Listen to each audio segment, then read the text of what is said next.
लगातार India TV पर हम बड़ी खबर आपको बता रहे हैं। सैटेलाइट तस्वीरें आपके मोबाइल पर भी आप तक पहुंची होंगी, सोशल मीडिया पर आपने देखी होंगी कि चीन जो है उसने नया जमावड़ा खड़ा कर लिया है गलवान वैली में। गलवान वैली में जो तस्वीरें सैटेलाइट इमेजेस में दिख रही हैं वो बताया जा रहा है कि वो भारत के जमावड़े की तस्वीरें हैं, चीन की नहीं। और उस पूरे इलाके में चल क्या रहा है, डेप्सोंग में, डेमचुक में, पेंगोंगसो के इलाके में, ये समझने के लिए और समझाने के लिए हमारे साथ जुड़े रहे सामरिक मामलों पर देश की सबसे बड़ी और ऑथेंटिक आवाज लेफ्टिनेंट जनरल रिटायर्ड सैयद अता हसनैन। सैयद अता हसनैन ने श्रीलंका में ऑपरेशन पवन में हिस्सा लिया। अता हसनैन साहब जम्मू कश्मीर में 12 इन्फेंट्री और 19 इन्फेंट्री डिवीजन के कमांडर रह चुके हैं और जम्मू कश्मीर में सामरिक महत्व के ठिकानों और आर्मी पोजीशंस की इनके पास शानदार समझ है। जनरल हसनैन, बहुत बहुत स्वागत इंडिया टीवी पर आपका।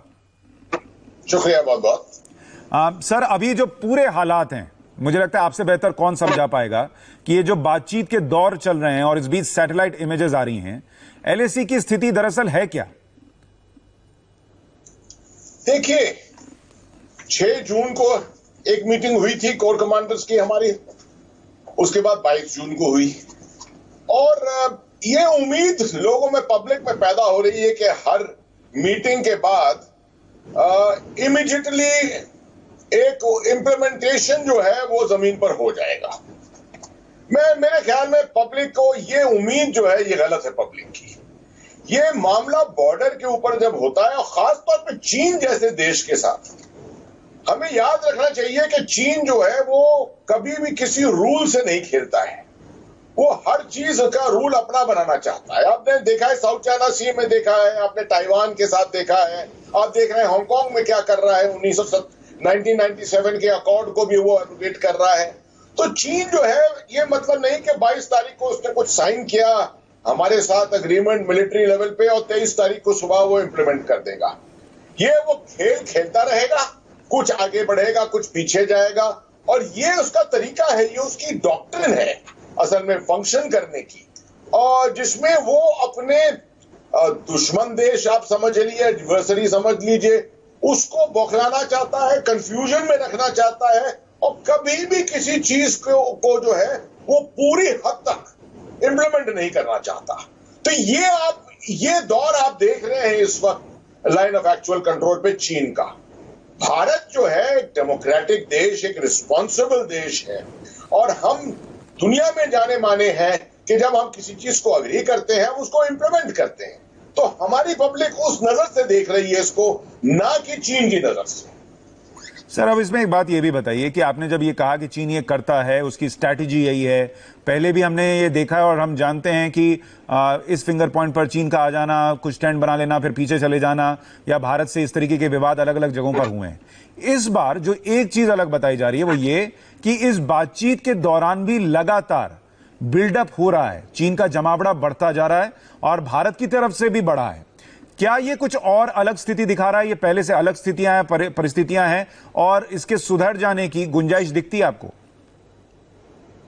देखिए, ये परिस्थिति डेफिनेटली पहले से बरखलाफ है। अगर आप देखें तो तकरीबन 2005 से लेकर 2017 तक जो हरकतें चीन की तरफ से थी वो तकरीबन कुछ हद तक बिनाइन थी, मतलब उसमें कोई जोश या वैसा जोर नहीं था।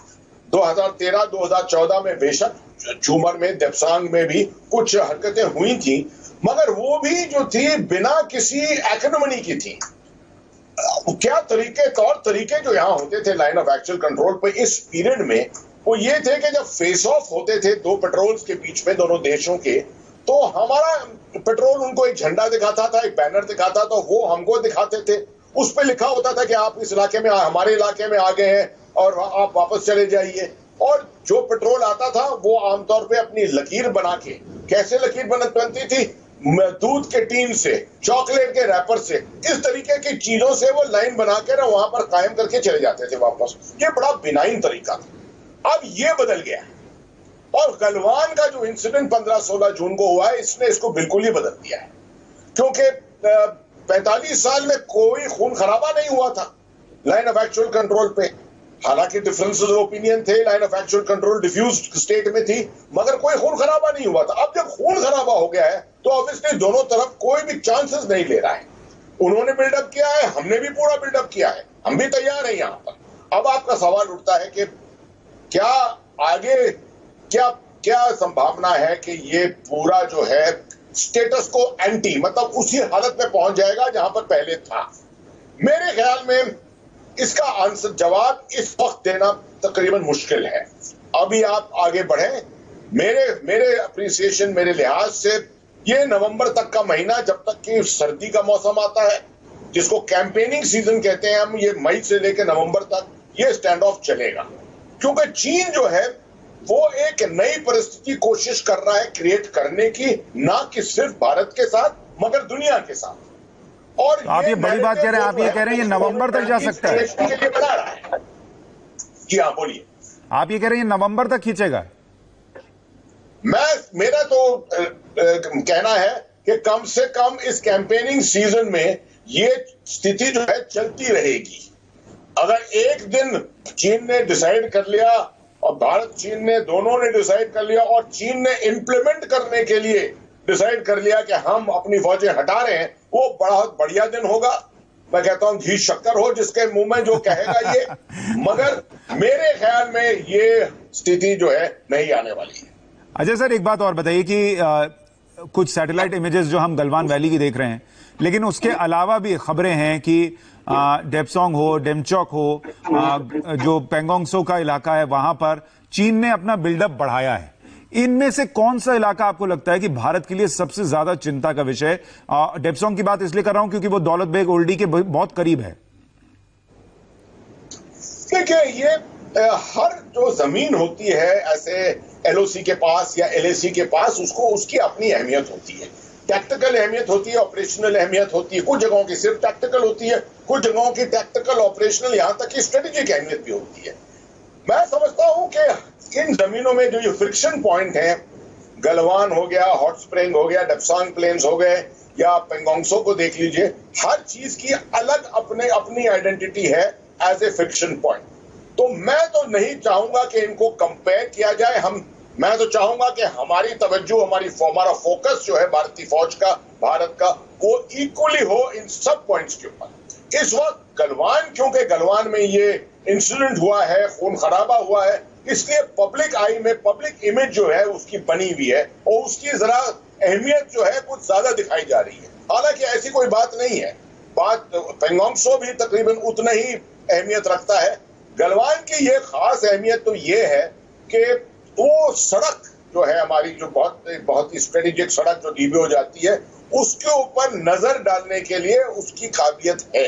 वो अपनी तरफ से या आप एक किसी फीचर पर चढ़कर, जहां से कोई डोमिनेटिंग हाइट हो, चाहे वो एलएसी के इस पार हो या उस पार हो, मगर वो संभावना है, तो उसकी वजह से जरा ये अहमियत इसकी और ज्यादा बढ़ जाती है। सर, ऐसे में अभी तक जो सैटेलाइट इमेजेस आपने गलवान वैली की देखी होंगी, जो कहा गया कि एलएसी से थोड़ा अंदर चीन ने अपनी तरफ ही, जो उसका दावा है कि उसका है, वहां पर उसने कुछ कंस्ट्रक्शन भी किया है, गलवान रवि नदी का पानी भी रोका है, और वहां पर कई हमने इमेजेस में देखे, सैटेलाइट इमेजेस में, कि टेंट, गाड़ियां नजर आ रही हैं। अगर गलवान वैली में इतना बड़ा जमावड़ा है, तो क्या भारत के लिए सबसे बड़ी टेंशन वहीं पर है? ऐसी कोई बात नहीं है। ये बड़ा सीसॉ इफेक्ट चला है। अगर आप देखें, चीन की गाड़ियां पहले एकदम से वहां बढ़ गई थी, फिर हटी और फिर आ गई वापस। अभी कुछ सैटेलाइट पिक्चर जिसका कोई कंफर्मेशन नहीं है कि वो खास तौर पे क्या वो श्योक गलवान के एस्चुरी के अंदर ही है कि नहीं है, इसकी कोई कंफर्मेशन नहीं है। सैटेलाइट पिक्चर बेशुमार ऑस्ट्रेलिया से, अमेरिका से, दुनिया भर से की फैलाई जा रही है, सोशल मीडिया के ऊपर है। मैंने भी एक तस्वीर के ऊपर कमेंट्री दी है कि मेरे ख्याल से तो जो तस्वीर दिखाई जा रही है उसके अंदर तो जो टेंट है वो तो गोल टेंट है, medium Arctic tent for Indian army के होते हैं। मेरे यहाँ से तो वो वैसे टेंट है। तो जो ये जो है इस तरह का सोशल मीडिया के ऊपर साइकोलॉजिकल वॉरफेयर चाइना जो है वो प्ले करता रहेगा। मेरे ख्याल में इसको ट्विटर के ऊपर या आप सर ये सोशल मीडिया के ऊपर ये खेल चलता रहेगा और पब्लिक को इसके बारे में ज्यादा फिक्र नहीं करनी चाहिए। आपको ये बस आश्वासन मैं देना चाहता हूं कि ये पूरा मामला जो है प्रोफेशनल्स हैंडल कर रहे हैं इसको, जिनका 40 साल का तजुर्बा है। पॉलिटिकल लेवल पे इतना जबरदस्त तजुर्बे के साथ लोग हैंडल कर रहे हैं, डिप्लोमेटिक लेवल पे हैंडल कर रहे हैं और नेचुरली जब ये एक्साइटमेंट होता है बॉर्डर के ऊपर तो पब्लिक के अंदर तो खलबली मचती है। वो ठीक है, वो मचती रहे, मगर मैं समझता हूं कि ये जो सैटेलाइट इमेजरी के ऊपर जो टिप्पणियां हो रही हैं, ये सब इनकी कोई खास अहमियत नहीं है। अच्छा सर, अगर ये सारा मामला इतना खिंच रहा है और आप कह रहे हैं शायद अक्टूबर नवंबर तक भी चला जाए, जितना वहां जमावड़ा दोनों देशों की तरफ से है और जितना तनाव बना हुआ है और जो इंसिडेंट हुआ, आपको लगता है कि ये और एस्केलेट हो सकता है? क्या गोली चलने, खून बहने की नौबत भी आ सकती है अगर जल्दी ही बातचीत से कोई रास्ता नहीं निकला?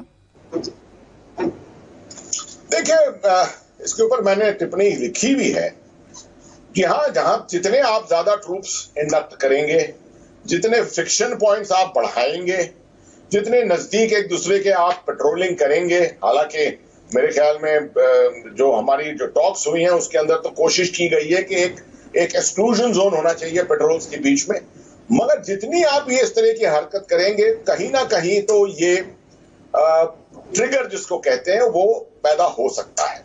अब गलवान देखिए आप, 45 साल के अंदर के बाद गलवान में क्योंकि इतने ट्रूप्स उस तरफ थे, इतने ट्रूप्स हमारे इस तरफ थे, वो ट्रिगर जो है एकदम से भड़क गया और उसके वजह से वो वाकया हुआ। तो मैं तो नहीं कहूंगा कि इसकी संभावना नहीं है। बेशक जितना देर चलेगा, जितने ज्यादा ट्रूप्स होंगे, जितने नजदीक एक दूसरे के होंगे, संभावना आपकी कुछ ना कुछ भड़कावे होने की संभावना तो बढ़ती रहेगी। ठीक है, तो दो बड़ी बातें अहम कह रहे हैं आप। एक तो ये बातचीत लंबी चलने वाली है, ये मसला लंबा खिंचने वाला है, और दूसरा जिस तरीके से दोनों तरफ फोर्सेस बढ़ रही हैं, तनाव बढ़ने और जो हालात वहां पर हैं उसके बिगड़ने की भी संभावना साथ में बनी रहेगी, ये जनरल हसनैन कह रहे हैं। सर, बहुत शुक्रिया हमारे साथ जुड़ने के लिए और ये सारी बातें समझाने के लिए तफसील से। शुक्रिया। तो हम लगातार चर्चा कर